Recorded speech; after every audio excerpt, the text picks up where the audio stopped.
My idea of prosperity changed a lot over the years. Certainly from my younger days, it would have been a lot about status, success, money, for sure. I don't think those are bad things. I think sometimes they get a bad rep. And I think we have to be careful sometimes in the way we look at those things, because it's not a bad thing to have money. It's the way you use it, and that's important. But I do think that my mindset on prosperity has completely changed over the last few years as I've been meditating more and more in my daily practice. And now what I see it as is the depth of relationships. That's how I've become to look at prosperity. The depth of the relationships that I have around me, whether it's my family, whether it's in my network, or whether it's with my friends. I've come to realize that the depth of my friendships and depths of the relationships that I've built are really how I'm able to measure if I'm prosperous.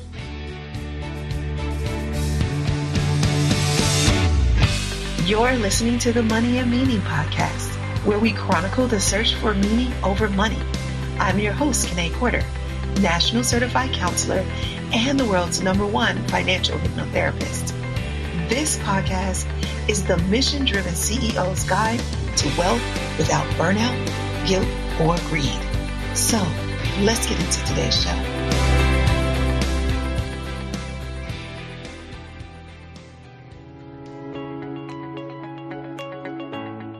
I want to show you how to have a brain-based, heart-centered approach to leadership and service so you can create a higher producing, more productive team.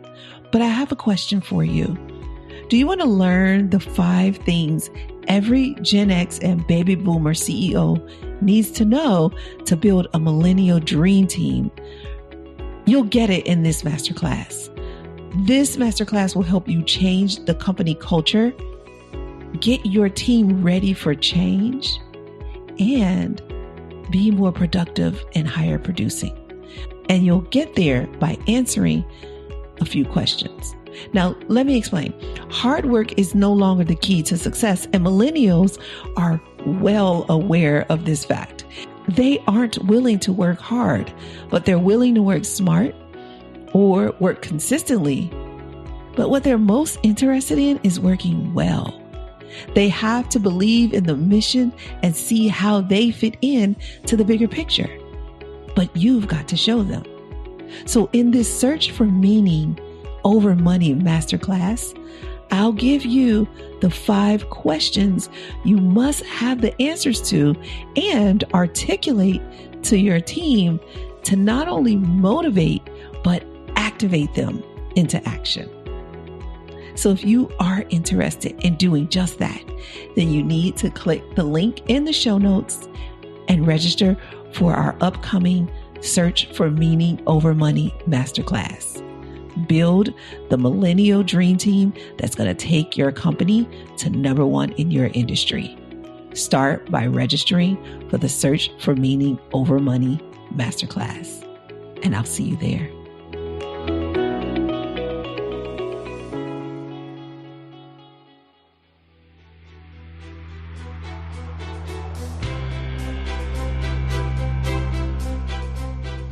Today, we're going to talk a little bit about managing yourself and your business through market uncertainty. Now, this episode, it may come off a little bit like a coaching session because our guest today is a scaling up certified coach, and he's a business mentor. We'll give you some takeaways and some tips, classic ones though, that you can always use no matter what is happening. But we want to make sure that you feel safe and secure even when markets are uncertain. We'll help you manage your stress, yourself, and your business during market uncertainty. So our guest today is Shawn Johal. He is an EO CEO who is dedicated to helping other CEOs and entrepreneurs find happiness and success. Shawn is the co-founder of Dow's Lighting, Inc., an LED lighting business that implemented the Scaling Up Growth System in 2013 and more than 3 times their revenues. As a Scaling Up certified coach, Shawn is currently working with several entrepreneurs and their businesses to help accelerate their growth while finding personal balance and happiness in his newest business, Elevation. Shawn also has a passion for endurance sports, and it fuels his daily routine. He believes that the discipline you need to overcome athletic challenges is the same discipline needed for business success. So I am ready to get started talking about mindset and discipline and business success. I know you are. So please join me in welcoming our guest today, Shawn Johal. Hey, Shawn. Hey, how are you? I'm great. How are you? Fantastic. Good. So, what is life like over in Montreal right now? It's an interesting time, as you mentioned a little bit earlier. We are talking right now in the beginning part of April, and our province and Montreal, our city, is basically shut down due Mm, to the virus right now. So the hmm. majority of businesses that are non-essential are closed, and they will be closed until April 13th. So it's a different way of life right now. Completely never experienced this before. Yeah. So, guys, at the time of this recording, we're just in the middle. I guess we are the middle of this COVID-19 experience. So, a lot of what we're talking about will be what you can do during times of uncertainty, like what we're dealing with now. But across the board, you'll be able to use them in your businesses. Even when times aren't certain, you still need to have sound decision making skills. So, before we get deep into that, Shawn, I'd like to ask you, what is your idea of prosperity? It's a great question, Kine. My idea of prosperity changed a lot over the years. Certainly, from my younger days, it would have been a lot about status, success, money, for sure. I don't think those are bad things. I think sometimes they get a bad rep, Hmm. and I think we have to be careful sometimes in the way we look at those things because it's not a bad thing to have money. It's the way you use it that's important.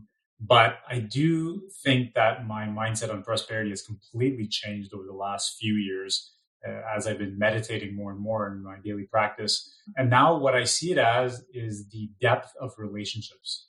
That's how I've become to look at Hmm. prosperity, the depth of the relationships that I have around me, whether it's my family, whether it's in my network, or whether it's with my friends. I've come to realize that the depth of my friendships and depths of the relationships that I've built are really how I'm able to measure if I'm prosperous. Yeah. So, is the depth of your relationships kind of how you find happiness during times of crisis like this? Absolutely. I've been leaning on my network incredibly. I do try to make efforts to make sure I'm giving back as much as I'm taking. It's always a danger in times like these to take, take, take. And I think it's important to give Hmm. back as much as possible. I have just an incredible network through EO, the Entrepreneurs Organization. I have three different groups. So I'm not only privileged to have one group, I have three very distinctive groups of individuals who I can rely on and talk to. We've been talking several times a day, whether it's via WhatsApp and text. We've been doing Zoom calls, we've been having phone calls. The support has just been unbelievable. And I'm extremely thankful for that network, that's for sure. Tell me more. When you say you have three different groups, what do you mean by that? So my first group is what we call our local forum. So when you join the entrepreneurs organization, after a few weeks within the organization, you look for a group of like-minded individuals who you'll be able to share with. You can't have anybody in your group who's a customer or a client or a competitor. And so you end up being with people from various industries that are completely unrelated to yours. For example, as you mentioned earlier, a couple of businesses, one of them is LED lighting. In my group, I have somebody who does web architecture. I have somebody who's in cell phone accessories. Another member does healthy food. The industries don't really matter. What matters Hmm. is that we get together once a month and we have the opportunity to share business experiences. We'll share opportunities, challenges, obstacles. We'll give presentations. We'll give updates on what's happening in our daily lives. And by doing this every single month, for 4 hour periods, we end up developing very, very strong, close bonds. In many ways, they become your closest friends and almost a personal board of advisors in many ways. I can tell you that during the current crisis, we've been speaking 2 to 3 to 4 times per day as a group, sharing resources to help our employees, sharing resources on cost cutting, how to lay off people, how to pivot your business for what's about to come. And it's been just incredible in terms of the feedback I've been able to give and receive. I'm really, really Wow. blessed. So that's my first group. So that's one of three, Uh-huh. which is really amazing. The second group that I have is a group that we created also within the EO framework. There was this amazing program a few years ago called the Global Leadership Academy. And that's where I actually had the opportunity to meet my mentor, Warren Rustan. If ever you heard of Warren, he's an incredible leader. At that academy, we got to meet 30 people from 30 different countries, which is really incredible. And we spent 5 days together learning about emotional intelligence and business practices, learning about how to give a speech, learning about how to control, our deepest emotions. And within that group of 30 people, we're also sharing every couple of days on what's happening around the world. It's more of an international group. So I get to see what's happening in Europe and what's happening in Asia, what's happening in South America, because there are members in all of those countries. Mm-hmm. And that allows me to have a better global perspective on the crisis and everything that's happening right now. And obviously incredible sharing on that end as well. I'm blessed to have in my group Jason Z, who's actually the current chairman of EO Global, which is nice because we get to get messages directly from the source. Mm-hmm. And then the third and final group is a group that coming from what we call regional leadership academies. They're all members who have been, including myself, a president of a local EO chapter. So there are 7 of us in the group. We've all either been presidents or we are currently presidents of the EO chapters in our cities. And that is a Canadian group. And it literally ranges from the furthest west you could imagine in Canada, which is Victoria, BC. And one member is the furthest east you could imagine in Canada, which is right on the Maritimes and near Halifax. And as a group, we get together and we're talking, I'd say daily right now, sharing positive news, mostly challenging each other, seeing if we're keeping up our nutrition habits, our daily rituals, making sure no one takes things too difficult right now, and being there to support each other. So I honestly feel unbelievably lucky to have 3 groups like this that I can refer to right now. Wow, you are lucky. That is so awesome. And I love the breakdown that you have, like your local group, those people who, if you could get out, they're like right there. You could touch them if you needed to. And then your international group that's like keeping you in perspective of what's happening globally and worldwide. Because sometimes locally we can think the world is our small little corner of the world. And no, the world is much bigger than that. And then you have your regional group, which is right there in the middle. And the great thing about the regional group, because those people have also been presidents, because you're a former president of EO, am I correct? Exactly. Yeah. And so those people who have also been presidents or currently are presidents, you guys have a different perspective on that connection. So that's really cool. I do love that a lot. We have a thing where you choose your words. And sometimes you're choosing your word for the month, the year, certain season in your life. And I think this is a season word, time of in our lives. And so our words right now as a company are serve and receive, because mainly about what you said earlier. And that is there's this idea that money is bad or that going after a certain amount of it is incorrect or wrong. And although we are focused on serving right now, we are also open to receiving right now too. And so that's something that I am putting out in the world. And what you described sounds like those words. It sounds like you're serving, but you're also in groups that also serve you and where you can pour into people, but they are also pouring into you. So it's really reciprocal.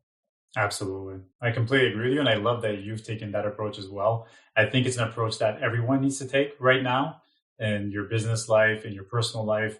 It's a situation where we need more collaboration than ever. And it's also a situation where we're going to have to make sacrifices. In my coaching business, for example, the majority of my clients can't necessarily cover their costs for April just based on the dramatic situation that we're living through. And I basically told the majority of my clients that don't worry about it. The month of April is not going to be a month where you'll be receiving any invoices from me. I want to be there to support you and help you. And then we'll touch base. We're going to continue working together. And then I'm going to help you through this crisis. And at the end of April, we'll reassess for May. And at the end of May, we'll reassess for June. I will take it month by month until you feel completely comfortable that you're out of the woods because the only thing that's important right now are for those businesses to survive. Yeah. And as a business coach right now, to be out there trying to make money in the short term, or telling your clients that, well, you have an invoice, you've done a certain amount of work, you need to get paid, is not the right approach, in my opinion. I think you need to be a giver more than ever over the next few months. And I strongly believe, I'm always been a big believer in karma, and I strongly believe that it will all come back some way, somehow down the line, and that those people who show the most ability to be generous with their time and their experience and their expertise are the ones that are going to be winners in the long term. Yeah, totally. And it made me think because you can get a check for April, but then if they go out of business, then you forfeit the rest of those checks because you needed to get paid in April. But by giving them your service through April, you have customers for life. They're never going to leave, knowing how much you sacrificed it and you prioritized their business just like they did. That's that care, that's that service that really makes people never forget you. Absolutely. I completely agree. Yeah. So then let me ask you, because that kind of makes me wonder, because the name of the certification and the framework that you use is scaling up. So can you scale your business during market uncertainty, or is this a time you need to just focus on maintaining? Great question. I think it's very different for many companies. There's a very small portion of companies right now that are thriving, just because it's the nature of their business. If you're in the food industry, for example, I have one of my biggest clients who's a telemedicine company who's been just having exponential growth during this crisis. I think there are companies that during the crisis are able to continue doing very well and even growing. Obviously, most companies are in survival mode. And what happens with companies in survival mode, there's a lot of different ways to look at it. I was reading an article that was talking about different types of CEOs right now. One being a fear-based CEO, Mm, one being the kind of unfocused CEO, and the third one being a strategic CEO. And obviously, as you can imagine, a lot of the literature on that article said that being a strategic CEO is where you want to be right now. Meaning that, yes, there are some very difficult decisions to make in your business. You need to be finding the best way to take care of your employees. There might still be layoffs and there might be job losses, but there's a humane way of doing it, and there's a way to protect certain of your employees. But costs will have to be cut. Difficult decisions will have to be made. And it is sometimes the natural tendency to become unfocused or become fear based in a time like this and not think about growth and not think about how the business needs to pivot. I think that the strategic CEOs out there, those entrepreneurs who are able to look ahead, look long term, not just get caught up in the day to day, fix the day to day, but keep mm. your mind on the bigger picture, the bigger vision. Those are the ones that are going to end up being the biggest winners at the end. I think it's easy right now. A buzzword I've been hearing a lot over the last few days is, going virtual and going online. I don't think that's the simple solution for a lot of businesses. It's not all of a sudden now with this crisis that everybody just needs to be online. That's not a realistic way of looking at it. Your business can pivot in a tremendous amount of different ways. There's going to be tons of needs, tons of requests coming out of this recession that we might live through over the next few months. And the key for business owners is to really look at all of the opportunities, not just virtual or online opportunities, all of the opportunities, the new revenue streams that will be out there for their business that could make sense. So to give you an example, right now, I know that the Canadian government is going to be helping a lot of people in terms of salary. They've announced where they'll be paying 75% of most people's salaries for a couple of months.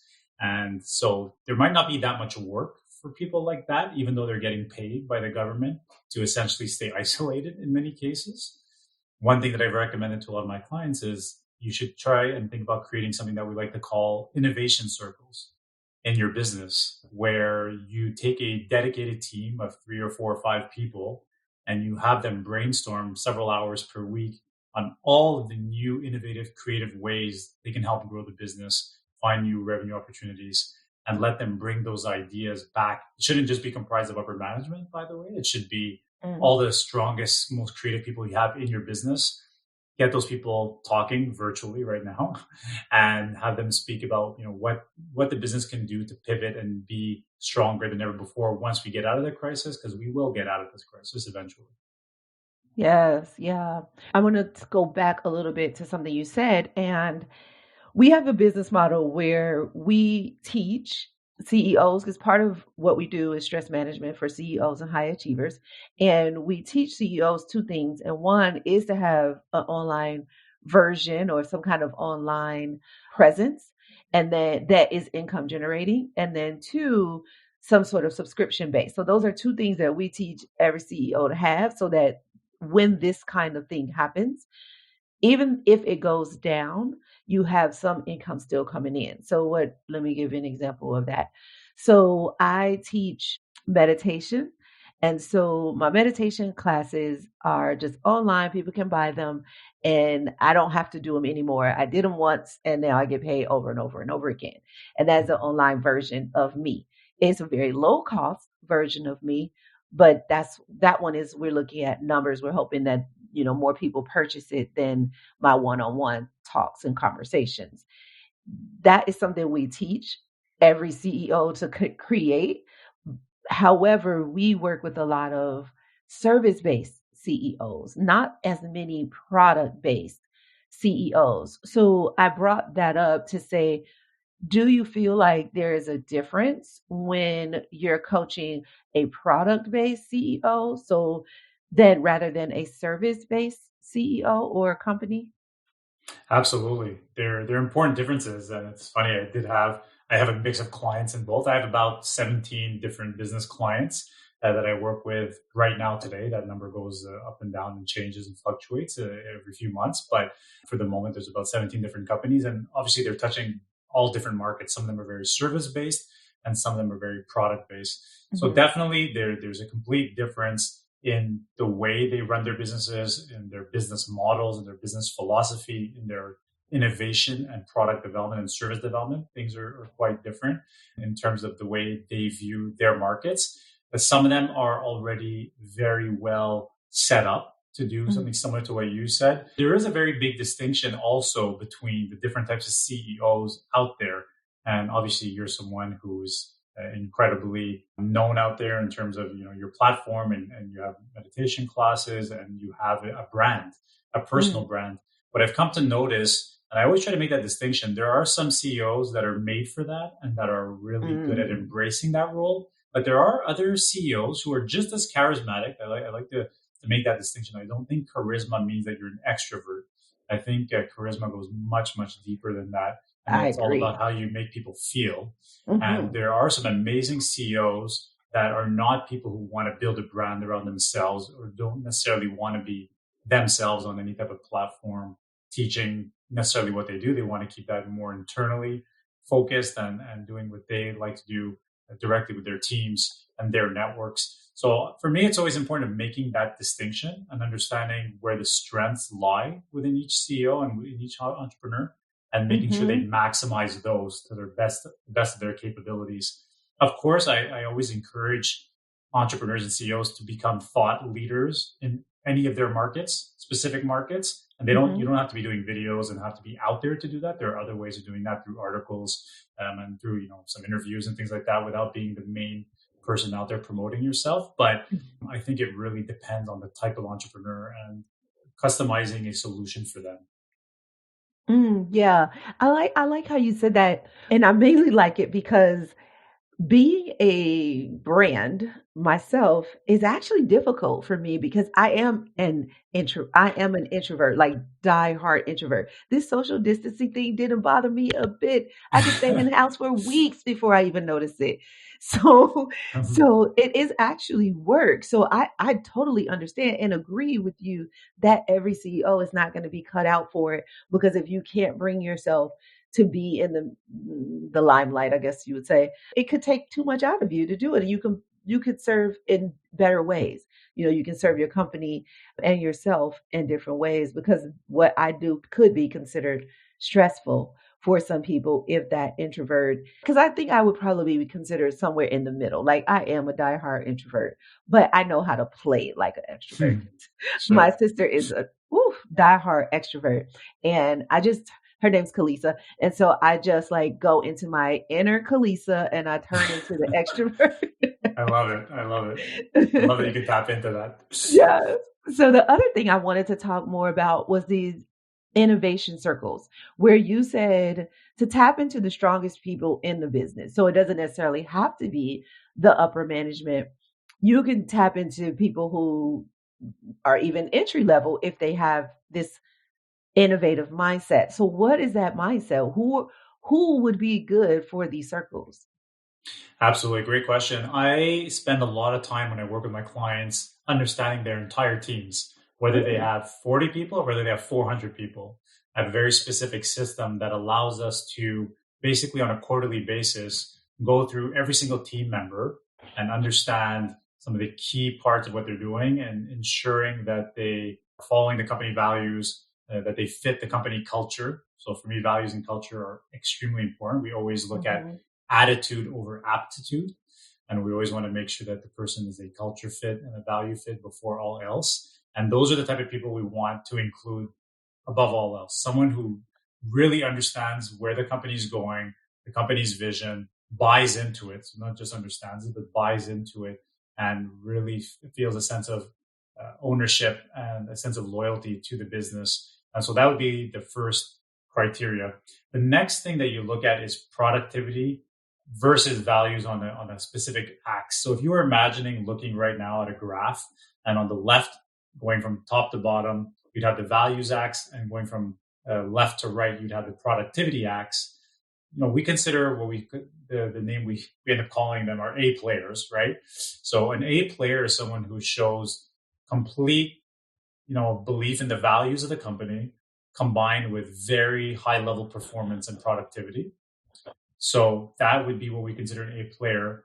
That's someone you want to clone. So what I tell entrepreneurs, I say, and every time we do this exercise, Kine, I can tell you that people jump right up into their minds. Every single time I do this with any entrepreneur, whether he has 300 employees, whether he has 30, when I describe, I say, tell me someone you want to clone in this business. Someone who's just incredible. And then you'll hear a name, for example, Max. Oh yeah, I'd love, if I could have 10 Maxes in this business, our business would be just 10 times bigger and we'd be soaring. I said, okay, so Max is the type of person you want in your innovation circle. It doesn't have to be someone who's, I don't really care about the department they're in, the type of job they have, how high or how, the senior they are in the business. That doesn't matter. What you want to do is you want to take your most creative, culture-focused people you want to clone, people you trust, and let them thrive in that circle. Put them in a circle with other bright minds in the business. And oftentimes we'll see incredible results from that. And now you're empowering people as well. So there is a sense of empowerment, and you are sending the message to your entire business to say, it's not just senior leadership that are making the decisions in our business. We're taking the most dedicated employees, the most creative, dedicated, smartest employees throughout all layers of the business. And we want them to come up with the best ideas for us moving forward. And I agree with you. That's true. Like everybody does have that person in the company that they wish they could clone. And and it's like, yeah. I remember when I think I was still in high school when this happened, but my sister is a hairstylist. I talked about her earlier. She's a hairstylist and she worked at a pretty big salon, and I was her assistant at the time, but it was clear which assistants people saw value in because we would always get called on. It's like, oh, can you help me with this client? Can you help me with this person? It's like, hold on, I can only help so many people. But when it came down to it, when it came time for the business to accelerate, those were the people that got, even though we weren't licensed, I was just in high school and I was just an assistant, but we got the promotions because we were working really hard. And I don't even know that we were working really hard, but it was kind of like the Max you described. We had our hands in things and we were innovative and we came up with good ideas, and both of us were really bold in the way that we approached our positions, even though we were both in high school. And it's funny that when you were talking, it brought me back that far because I am so far from high school right now. We won't mention the years. Right. But it's funny that it brought me all the way back there because it really seems like that's inborn, right? That's not something you train. Max get trained that way. Max came to the company that way. Am I right? Well, it's a great question. And I've been having this discussion with a lot of people about developing versus natural ability. Okay. I think first of all, I do agree that Max came with some definite qualities that were inbred and that were part of his makeup. At the same time, Max is a real person, by the way. Oh.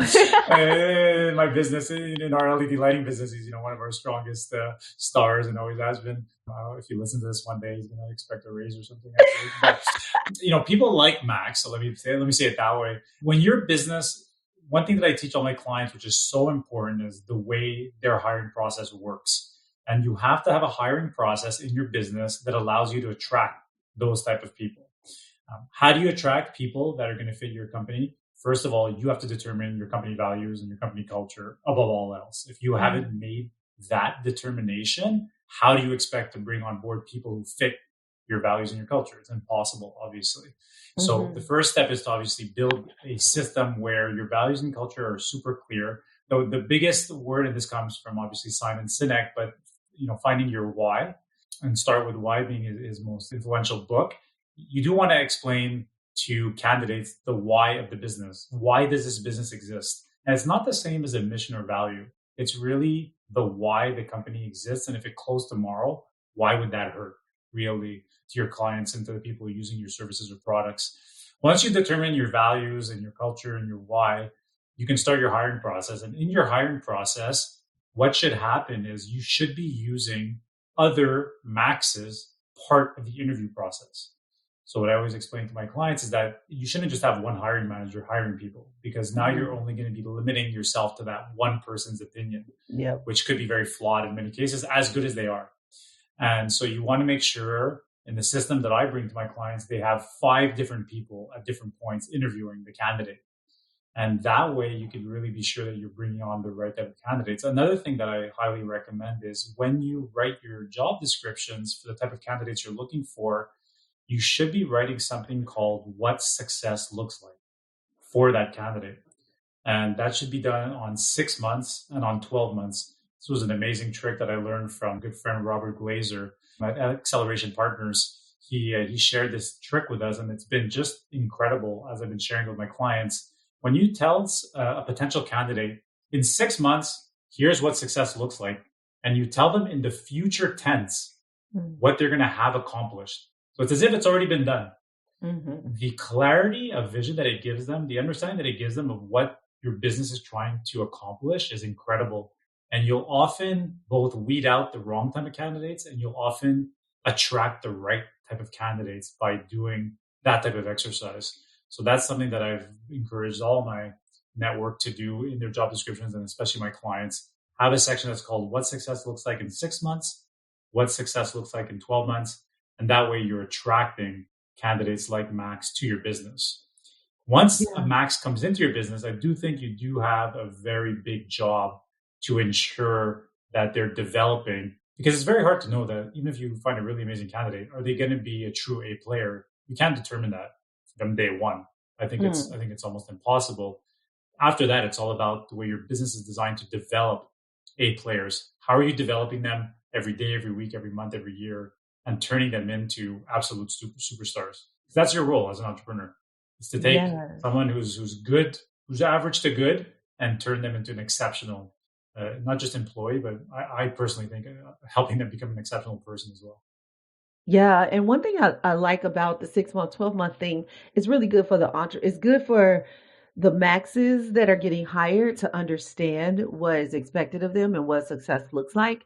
But it's also good for the entrepreneur, the CEO, to see when that time frame and what success will look like, because sometimes we can get lost and off focus, or we expect things to happen faster than they really are going to happen. And this is a good way to manage yourself while this is in process, because absolutely 6 months. So it's managing expectations. Yeah, exactly. So I like to recap what we've been talking about. And so far we've said, really managing yourself and your business during these times of crisis come with something you're doing really well, and that is you really leaning on your network and giving as well as receiving, being open to receiving, because nothing is bad about receiving, but be totally open to giving as well. And it sounds even like it's a good idea to have a diverse network, so you're not just leaning on one group of people, but you have different groups that you can lean on and who have a different understanding of you than other groups do. And we talked a lot about business, but I know that EO helps personally as well. And so I would say if you don't have a group that if you're in a group that specifically people only know you professionally, then having a group where people know you personally as well, it can help you manage some of that stress too. Then there's Absolutely. the fear based, focus based, and the strategic based CEO. And we already know which one of those you need to be during times of uncertainty or any time, but you don't want to go into being the fear based. You definitely don't want to be unfocused, and you want to be strategic about the things that you're doing. You talked about cutting costs and looking long term, and then finding the best way to care for your employees. And in fact, you said that one first. So I should make sure we say caring for your employees first, and then cutting costs, and then looking long term. But looking at the opportunities, both online and offline, to grow your business and taking advantage of any opportunities that maybe the government or other organizations might be offering business owners to get you through times of uncertainty while you're also growing and learning, I should say, learning and growing in that sense. You may still be growing as a company because it will depend on what's happening. You might be in a position to take advantage of and when I say take advantage, I don't mean that in a seedy, greedy kind of way, but like the example you gave, the medical company, they are soaring right now just because that is the industry they were already in. They didn't make that shift to take advantage of this. This is where they already are. And so they're able to serve in that capacity with grace, and probably ease, because they were already set up to do that. And so they are growing where somebody else might be struggling. And so maybe being ready to take advantage of what you've already prepared for, and just making sure that you keep the company culture in mind, and remembering that during times of uncertainty, especially during times of uncertainty, because you're going to need to trickle that down. And the podcast listeners have heard me say a million times that culture does not trickle up, it trickles down. So it's important for the CEO to remember the core values and the culture, so that you can continue to pour that into your employees, especially during times of uncertainty. So I think I recapped that. Did I forget Excellent. anything? Excellent recap. That was fantastic. Okay, great. Very well done. So I want to make a little bit of a shift and talk a little bit about that personal side. Like, what does a CEO do themselves personally to stay, I guess, the focus, the strategic, how do you stay healthy during and manage yourself during these times? What are some things that you're doing? I know you have morning routines and evening routines and visualization and manifestations and meditation. Talk to me about that stuff. Absolutely. So I'll tell you what I do, and then I'll tell you what I try to make my CEOs do. Okay. It's not always easy to teach them all this stuff because some are open to it and some are not as open. Yep. So yeah, on my end, there's a few key things. I think you and I probably share a lot of similarities. I've followed all the great minds out there, the Robin Hmm. Sharmas and the Tony Robbins, and so many great people. Brendan Burchard with his high performance habits. There's some great authors out there that have been sharing a lot of ideas. Warren Restan, again, my mentor, taught us a lot when we went to the Global Leadership Academy 5 years ago. And, I started reading books from doctors like Deepak Chopra a long time ago. And so I don't want to turn this into necessarily a spiritual conversation, because I do think a lot of it is science backed. And I think it's things that have been working very, very well for me, very practically, in a Hmm. practical sense. I feel that sometimes CEOs get scared off when they feel it's going in a spiritual direction. They shouldn't, but they do. It's part of the game. Yeah. And so obviously for myself, I have a very specific morning routine that's been even more important now during this crisis. So it's, I wake up, and my mentor Warren taught me something very important. As you wake up, you should be sitting on suggested you should sit on the side of your bed, on the edge of your bed, and set your intention for the day. So your day is going to be different There could be days where you're, a CEO. There could be days where you're going to be a father. There could be days where you're going to be a husband. There could be days where you're a mother. You're a sister. It depends what your focus is that day. And you should set your intention for the day right off the bat. So what are the 2 or 3 different roles you're going to need to play? And how are you going to make sure that you're at the top of your game, that you're exceptional at those roles for the day that's coming up? So I do think it does set your mind and your mindset at the right place to start. Then normally what I would like to do is I do stretching with some visualization. So I'll do very specific yoga stretching and visualize how I want my day and my week and my month to go. And following that, I'll do a short meditation. A lot of times it'll be a gratitude meditation. So I'll be thankful for all the amazing things I have in my life. And I will often end that with either reading or journaling, reading something inspiring that I want to learn about, or journaling and writing a few things down to get my thoughts on paper. So those are the key things I do in the morning. I definitely try to teach all the CEOs I work with to follow that type of routine. I do think it sets your day up the right way. It only takes about 20 minutes, but done every single day, instead of jumping on your phone or jumping on your email and starting to go put out fires right away, which most people, realistically, that's what most people do.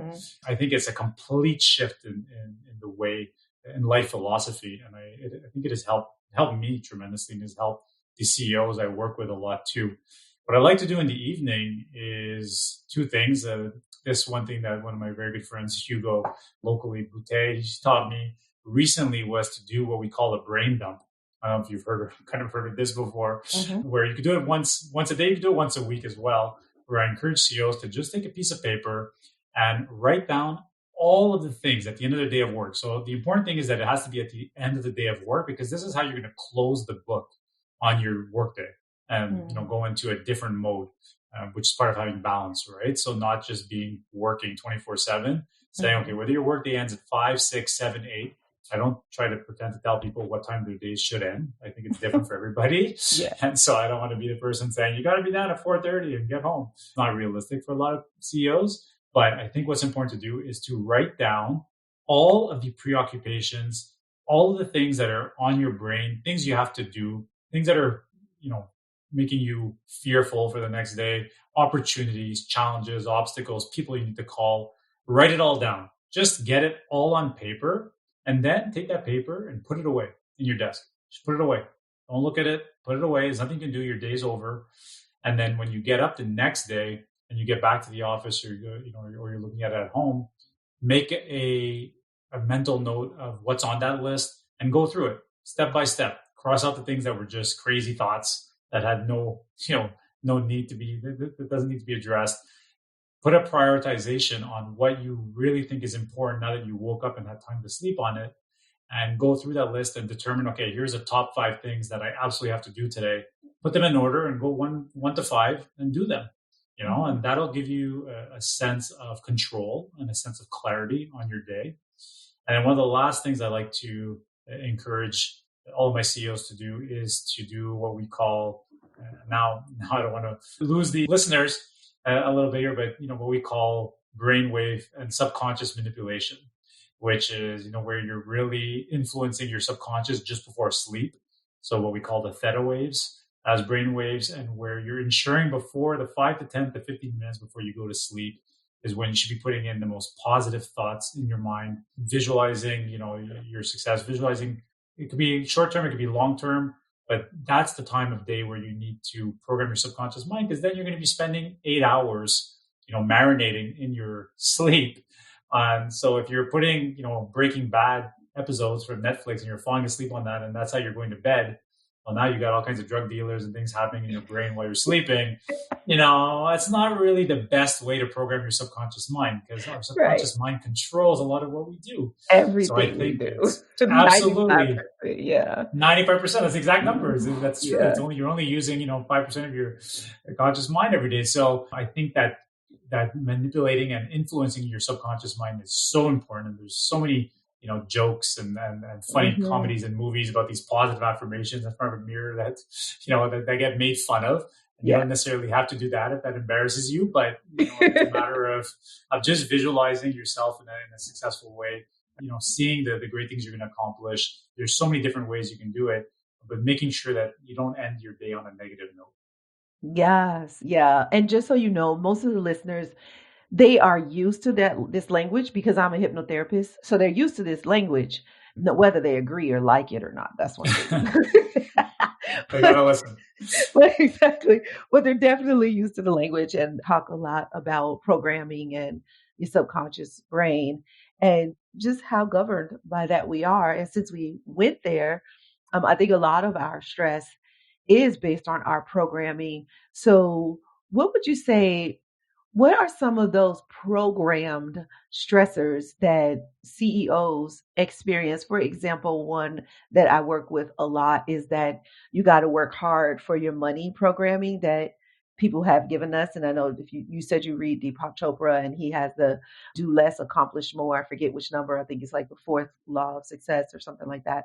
But do Mhm. less and accomplish more is one way you could think about it. But we've been programmed to think work hard to make money, but that's really not it. And so, because we've been taught to work hard, we go there, we try it, we get stressed out because it doesn't always turn out to work. Because I know a lot of hardworking, broke people. So, what are some of those stressors or programs that we're taught that really put us further in stress, like the whole work hard thing that you've seen your CEOs go through? Sure. Well, so again, it comes down to the type of CEO. You can see that there are CEOs that are much more. One thing that I learned along the way, and I don't know if you know Dr. Heidi Hanna, who's a really great energy expert, and she had No, I spoken to don't. us about, yeah, she's really someone who at our Global Leadership Academy, we had an opportunity to do a lot of testing with her, and she tested our brains, and she gave us a lot of grades and notes and information on how we function as people after all these tests. And one thing that I always encourage CEOs, first of all, to understand is, do they have a high negativity bias or a high positivity bias? Mm. And I always try to explain when I give this example that it doesn't matter whether you have a negativity bias or a positivity bias. Of course, everybody's going to say, well, you got to have a positivity bias. So if you have a negativity bias, you're doomed. And that's not necessarily the case. Oh, In I my know. Tell me case, about it because I have a positivity bias, and oh my gosh, I think everything is gonna go well. I'm like you, Kine. I'm the same thing. I came off the charts on positivity bias, so I was really giving myself incredible pats on the back when Dr. Heidi Hanna gave me my results, and I was like, I was all full of confidence. She said, "By the way, Shawn, this is terrible." I said, "What do you mean? This is fantastic." She said, "You're not going to see any blind spots Mhm. ever. You're Nope. just immune to blind spots, and you're going to be very naive in a lot of decisions you make." So I'm Yes, sure you, Kine, have lived through similar situations. I would imagine you exactly. have the same type of bias. Mhm. But I think what's really important is for a CEO to understand, okay, do they have more of a negativity bias or do they have more of a positivity bias? That's number one, because that's going to shape the way you look at situations and you're going to look at your programming that way. Because if you have a negativity bias, what's going to happen is you're always going to think that your business is about to close. You always think that your competitors are going to come and steal, everything that you have, or you're going to lose your Mhm. best employee. And so you're going in often into that mindset. And I have a few in my three groups that there are a couple of entrepreneurs who have more of that mindset, more of that negativity bias mindset, always very, very worried. So they always need a little bit more work because realistically, it's good to be aware that those things could happen, but most of the time they don't come true. And Mhm. so they've been programmed to think that all these bad things are going to happen. And so they're mostly working from a stressed and from a fear, based mentality, which has a lot of limitations on it. So I think once we can figure out where they're coming from on their pre-programmed ideas of what's going to happen to their business, even though those things very often will not happen, that helps us understand the way they're going to look at it. And the same can be said on the other side. I think people who, and I've, it's taken me a long time to accept this, Kine, I could tell you, is that the ones that are too positive, sometimes you got to bring them back as well. And you got to say, listen, you're way too positive right now. And you're not understanding that right now. A couple of things are really not going well, but you're ignoring them and you're just assuming Yeah. that life is great. Unfortunately, life is not just always going to be great. Business has ups and downs, it has obstacles, it has challenges. And so we got to get them to stop thinking in terms of just everything's, rosy and everything's going to be fantastic. And for them to really understand, where there are some true threats to their business and for them to look at those carefully as well. So I think, when you look at the general I work with teams, so I don't just work with CEOs. I work with their entire management teams, and then often I'll work with even the next level down of managers in the company. It's a bit different because a lot of CEOs, many CEOs do go after a lot of learning, and more, I find a lot of CEOs try to be better leaders constantly. Of course, there's always exceptions, but I think in general, CEOs of successful companies normally are continuing to try to better themselves every day. That's not always the case throughout an entire business. So when you talk about the programming, I think it's a little bit different from what I see when I see entrepreneurs and CEOs versus, just a regular, either an employee or a manager. Their pre-programmed ideas will often be very different and need a different type of attention. Yeah, that's a great point. And I love that I asked you that question because I'm so glad I asked you because I love that you talked about the differences, the negative bias versus the positive bias. And although us positive people think that, look at us, we're soaring. Little do we know that creates those blind spots. And I'm learning that over the years too. And that's why I do surround myself with people who balance me out so that it's not me and my, oh, we're going to launch and it's going to be, every table is going to be full. It's like you open a restaurant and you expect a slow trickle in, right? You decide to do a play, and at one point there'll be 50 people and then 150 people and then your whole place is packed. It's whatever it is. You know that it's going to be a trickle in. It's not going to be like you open the doors and all of a sudden you're going to blow up because Oprah's going to come and she's going to talk about you. Absolutely. We all wish that, but yeah, you're right. No. And so in times of uncertainty, one of the things that I do personally is I watch biographies of people who I love so much because I need to see what they did during times of adversity or uncertainty. And I'm always blown away as to, because society talk about programming. One of the programs that we have is that everything is going to blow up overnight. And so the way that the entertainment industry mostly, but the way that the world kind of shows us life is that this person was nothing and then the next day they were something. And so we kind of figure if that didn't happen to us, that there's something wrong with us. But when I watch biographies, I'm like, oh, wait a minute, this person was 40 years old before they had their big break. Or wait a minute, this person had 6 plays before they, this person, the last biography that I just watched was on the circus. So when you learn the story of Ringling Brothers and Barnum and Bailey circus, it will blow your mind because Ringling was the one circus. Ringling Brothers was one circus. Barnum had a circus and Bailey had a circus. And they all three went through some SHIT in order to get to the point where they had to bring it all together. And when just stuff like that lets you know that like, oh, I'll be fine. This crisis is cool. I mean, this crisis is a crisis, but it's nothing because eventually I will get through it or I won't, and I'll shift and I'll do something else. But bottom line is it'll all be fine. It's just so hard to know that on your own. But when I'm watching biographies, that's kind of like my little trick to like cool my jets and like, oh, if Ringling Brothers and Barnum and Bailey can make it through and it was 18, whatever, I'm sure I could make it through in 2020 and we have so many more advances than they did. Yeah, I love that. I love that you take that approach. I think it's incredible. It's something that I spend a lot of time as well, reading biographies and watching stories on whether it's Netflix or whether it's on YouTube of some of these great stories. We often, as you said in the media, it's all a lot of fantasy, a lot of only showing the incredible success once it has become that. And we often don't see the journey anymore. And I think that that's a huge mistake. I recently read a very impactful book. I think some of your listeners would enjoy this, called The Book of Joy. If you've had a chance to see that, which is with the Dalai Lama and Archbishop Desmond Tutu. It's a story about how their friendship has developed over the last couple of decades. And, it gives a lot of incredible stories. And one thing that it does in that book, and something that I always try to explain to CEOs that I work with, because I explained to them that my why is to inspire entrepreneurs and their teams to find happiness and success. And I always explain to them that happiness comes before success, because I don't really see the point of having success if you're not happy. So I always say that's a very important distinction. I tell that to all my clients before I start working with them. I always tell them, we're going to work first on understanding what makes you happy, and then we'll work on the success part after that. The one thing that I really like about that book, the Book of Joy, is the distinction that's made between happiness and joy. And one thing that it was explaining in the book is that happiness is the end result that we're all searching for. We all want to be happy. We all are trying to be happier in our daily lives. Mm-hmm. But along the way, the journey, how are we going to make the journey filled with joy along the way? And the joy is a little bit more in the action of getting to the happiness, which I think is really important. I think that's often not seen in these biographies, like you're saying.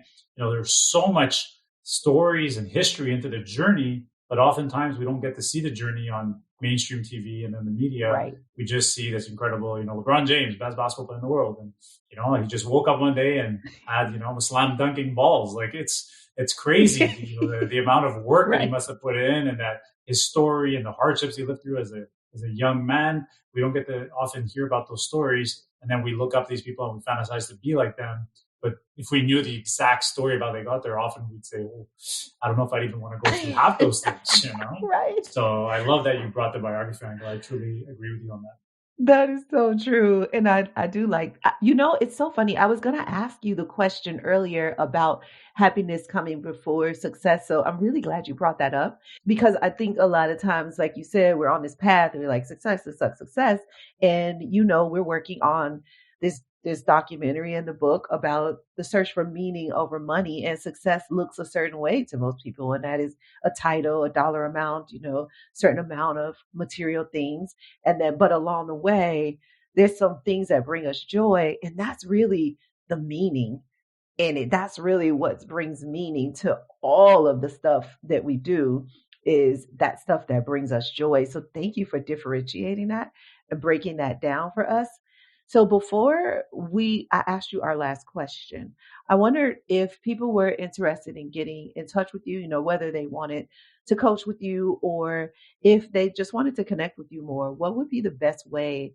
You're on LinkedIn, right? Is that the best way? Absolutely. Or is there another way? Yeah, I've become incredibly active on LinkedIn, especially in the last few weeks. So LinkedIn, definitely just go to Shawn Johal. It's a bit of a unique name, so there's not many of us on there. You'll find me there. And if not, they could email me at Shawn@elevationcoach.ca. That's Shawn@elevationcoach.ca. I even put out a video yesterday on LinkedIn, literally telling my entire network of 3,000 connections and whoever else out there that anybody who wants to have a conversation right now via Zoom about their business, about their fears, about opportunities, about pivoting, about cost cutting, about taking care of their employees, I said, just reach out to me. No charge, no coaching session, just a pure discussion, giving my time basically for free for the month of April for anybody who needs it. Because it's a month that I definitely have more time being at home. And so, that's for your listeners as well. If anybody ever wants to reach out, that's the best way, for sure, LinkedIn or email. Absolutely. And one thing I will say, and I've said this pretty much every episode, but CEOs are so generous. That's so incredible. So generous just to even give out your email address, first of all. And second of all, to say, not just I'm giving out my email address, but at the time of this recording, April, you are giving those coaching sessions basically, because to have a conversation with you, as we already see. And I somehow knew that this was going to be like a coaching session. I didn't want to go too much there, but I think it ended up going there. Yeah, it was natural. I knew it was. I was like, yep, I already know what's going to happen. And that's really cool, because that is what we need, during this time. We need some direction, some guidance, and we need it from somebody who we can trust. You didn't say, follow me, and then I'm going to guide you to wherever I want you to go. Everything you said so many times during this interview has been about, is right for this person. Let's differentiate these two CEOs. Or there's this person, and then there's that person, and then there's the management and the CEO. And so many times during this, you've differentiated that they're different people, and it takes different people. The information is taken differently by different people. I don't know why that stood out to me, but I think that's very important, because it's not cookie cutter. It's not like one size fits all, whether it's coaching or friendship. And I think that's really important. And I don't know if anybody's ever pointed that out about you before, but that's what I'll remember about you. Well, I appreciate that. Actually, no one has ever mentioned that, and I don't think I ever mentioned it or realized that. I think that's something that you're teaching me today, and I always love to learn about myself and learn about the people that I'm speaking with. So, thank you for that. And yeah, it does make me realize that every CEO, every business, every entrepreneur, every manager is a person, and often that gets Mhm. lost in this dog eat dog world that we're living through of trying to have this business success. I think it's really important to keep that in mind and really treat people individually with the respect they deserve. That's for sure. Yes. So I want to go to our last question, and that is, what is the best advice you've ever received, or the advice you wish somebody would have told you? Absolutely. I thought about this one a lot, and it's advice that I received a couple of years ago. And again, it was from my mentor, Warren Restan. And it's something that I tell all of my clients as well. There is, for entrepreneurs, for CEOs, for any business founder out there, even a president, anybody who owns any piece of a business, there is a very big myth that exists. And it's very big and it's very prevalent and it's very hard to get away from. And what that myth is, Kine, is that the day you're going to sell your business is going to be the happiest day of your life. So you're going to sell your business, you're working hard, you've been working for 5, 10, 15, 20 years maybe, and you're going to be getting to this point where you say, okay, I've accomplished what I wanted to accomplish, and now I'm going to sell my business and I'm going to be happy, because most of the time you haven't been happy along the way. So now you're going to be happy because finally you're selling, and now finally you're getting rid of all your issues. So finally you're going to be happy. And there is a very, very scary reality that for most entrepreneurs, when they sell their business, and this is what my mentor told me, and I'm seeing it become truer and truer every day, you're selling a part of your soul, Mhm. because you put in all of your heart and your energy and your time and your blood and your sweat into this business, and you're selling it, and now you've sold a part of your soul. And so now what happens next? That was the question he asked me, and I've been asking entrepreneurs. Okay, you sold your business. What next? Now what? Mm. Have you made a plan? Because what's going to happen is you're going to sell your business for the first month, maybe two, maybe three. If you really stretch it, you're going to be really happy. You might go buy something materialistic that you've been wanting. You might, pay off a mortgage. You might go give money to some people in your family. You might do a few things that make you happy in the very short term. But then what? What's your plan after that? Because now you've sold your business. A lot of entrepreneurs also think that because they've successfully exited one business, that they're now super successful entrepreneurs. And that often is Mm. not the case, is what I've been seeing and what my mentors mentioned to me. Oh, It doesn't yeah. mean because you've successfully exited one business that now you're an incredible entrepreneur who can start another 5 successful businesses. Many, many entrepreneurs struggle to find their way after selling their business. So the best advice I got was, what's next? The day Mm. you sell your business, what is next? And that's what, made me make the big move. It was a big transition from being a full-time co-founder to starting a coaching business. Because as we started this conversation, so it might be a good way to end it, is that it's, for me, it's all about impact, and how many people can I help impact in their businesses, in their teams, whether they're managers, whether they're CEOs, whether they're different entrepreneurs, whoever it is. How many people can you impact and help make their lives better and happier? And for me, that's my why. And I think being able to impact more and more people is something that is very sustainable, and I could see myself doing for 20, 30, 40 years more, from this day onward. And I think that's something that's really important as business advice for entrepreneurs, to say, make sure you're thinking about what's next. Because if you're not that happy along your journey, because a lot of entrepreneurs are stressed out almost the entire way, Yeah. and then you're going to sell and you're expecting to just be happy the next day that you sold, there's a reality there that might not be too fun to come face to face with. And so those questions need to be answered before, a lot earlier in the process. Yeah, and that's interesting that you say that, because we did an interview, and I'll put it link in the show notes referencing it, but it was called How to Sell Your Business Without Selling Your Soul.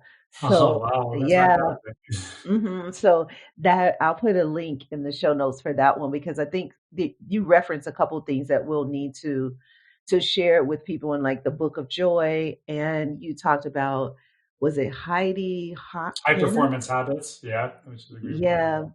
And So Dr. Heidi Hanna, sorry. Yes, Dr. Heidi yeah. Hanna. A couple of great So books as well. I want to make sure we have that in, because your resources have been really good, as well as that good advice, what's next, really thinking about what's next. So I want to thank you for joining me today and pouring out all of your knowledge and expertise, and then even some of your personal tips and tools so that we can use them to manage our stress during these uncertain times. Absolutely. Well, thank you for having me. I really appreciate it. I'm very grateful to you. This was a great experience. Oh, great. Thank you. So guys, we will be sharing all of those resources with you in the show notes. And I want, if anything we said really makes you want to connect with Shawn, go ahead and find him on LinkedIn, or send him an email. And we're going to continue to bring you this search for meaning over money conversation. I will see you next week. So be sure to come on back and check the show notes for resources, and have a prosperous week, my prosperos. Thanks for listening all the way to the end, my Prosperity Pro. I want to stay connected with you. Here are 4 ways. Pick the one that works best for you if you want to stay connected with me. 1, if you have any questions, I'd love to answer them. Send them to podcast@presidentiallifestyle.com. I'd love it if you would make a 1 or 2 minute audio message and attach it to an email. That'd be the easiest way for me to get it. Ask me anything about creating a life of meaning over money, and I'll get you an answer. Remember, the email address is podcast@presidentiallifestyle.com.